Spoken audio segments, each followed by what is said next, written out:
میرے رب کی مجھ پر عنایت ہوئی، کہوں بھی تو کیسے عبادت ہوئی، حقیقت ہوئی جیسے مجھ پر عیاں، قلم بن گیا ہے خدا کی زباں، مخاطب ہے بندے سے پروردگار، تو حسن چمن تو ہی رنگ بہار، تو معراج فن تو ہی فن کا سگار، مصور ہوں میں تو میرا شاہکار،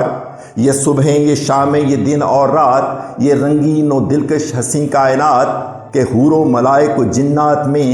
کیا ہے تجھے اشرف المخلوقات، میری عظمتوں کا حوالہ ہے تو ہی روشنی ہے اجالا ہے تو، فرشتوں سے سجدہ بھی کروا دیا کہ تیرے لیے میں نے کیا نہ کیا، یہ دنیا جہاں بزم آرائیاں، یہ محفل یہ میلے یہ تنہائیاں، فلک کا تجھے شامیانہ دیا، زمیں پر تجھے آب و دانہ دیا، ملے آبشاروں سے بھی حوصلے، پہاڑوں میں تجھ کو دیے راستے، یہ پانی ہوا اور شمس و قمر، یہ موجے رواں یہ کنارہ بھنور، یہ شاخوں میں غنچے چڑھتے ہوئے،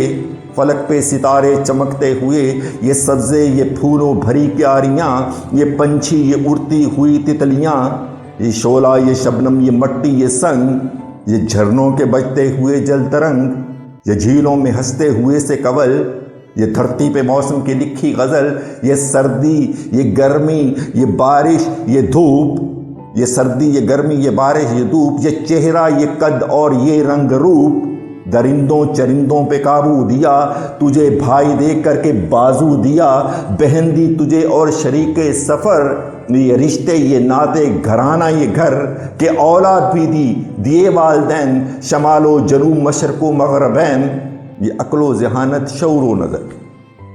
یہ عقل و ذہانت شعور و نظر، یہ میدان و صحرا یہ خشکی یہ تر، اور اس پہ کتاب ہدایت بھی دی، نبی بھی اتارے شریعت بھی دی، غرض کے سبھی کچھ ہے تیرے لیے، بتا کیا کیا تو نے میرے لیے، بتا کیا کیا تو نے میرے لیے، مخاطب ہے بندے سے پروردگار، تو حسن چمن تو ہی رنگ بہار، تو معراج فن تو ہی فن کا سگار، مصور ہوں میں تو میرا شاہکار، مصور ہوں میں تو میرا شاہکار۔